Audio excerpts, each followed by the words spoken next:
qabulimga bir ayol kelgan, o'sha tashqi jinsiy yo'llaridan tvorogdagi ajralmalar kelishiga, juda ham qichishishlar ko'p bo'lishiga shikoyat qilib kelgan. Ayol aytayaptiki, o'sha 3 kunda bir marta ichiladigan flukonazol tabletkani deyapti, men pashta har kuni ichyapman, doktor. 3 kundan beri har kuni ichyapman, lekin o'sha qo'lim pastimdan tushmayapti. Juda ham ommaviy joylarda uyalyapman, qichishga noqulay bo'lyapti, juda ham noqulay bo'lyapman. Majburligimdan keldim deb aytdi. Keyin xo'p, siz nima yeb ichasiz? O'zingiz hayot tarzingizni ayting dedimda.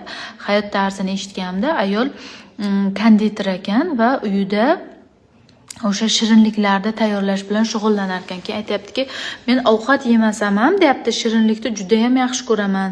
O'zim konditorman, o'zim narsalar pishiraman va o'sha pishirgan narsalarimda issiq chiqqanda shirin ustiga sirop qo'yib o'zim yeyman, iste'mol qilaman dedi. Keyin men nima demoqchiman?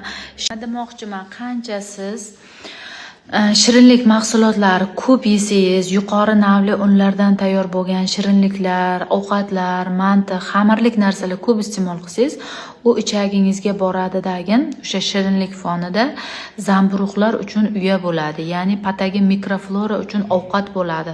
O'sha siz yegan muchnoy unlik narsa, yuqori navli undan bo'lgan narsa klega o'xshab ichaklarni, varsenkalarini ovqatda so'riladigan yuzalariga yopishadi. Yopishgandan keyin yerda faqat zamburug'lar va patagi mikroflora uchun ozuqa bo'ladi. Siz beradigan shirinlik, yeydigan shirinliklaringiz ularni yaxshi oziqlantiradi. Ichagingiz tayyor bo'lmasa, lutchi dori qabul qilmaslik kerak. Chunki yaxshi, mana 3 kun flukonazol ichgan taqdirda ham natija olma. Bu vaqtda birinchi ichakni tayyorlab, undan keyin to'g'ri hayot tarzi bilan qilganda yaxshi natija olgan bo'lardi. Bizda navbatchilik shu tartibda davom etmoqda. Mana ro'zallarimiz chiroyli.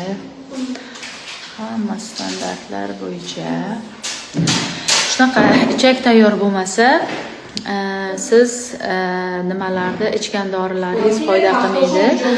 Yegan ovqatimiz ham patagi mikroflora va zamburug'lar uchun ovqat. Ichakda qinga nima aloqasi bor desalaring, ular qo'shni a'zolar. Bittasida muammo bo'lsa, ikkinchisida ham muammo bo'ladi.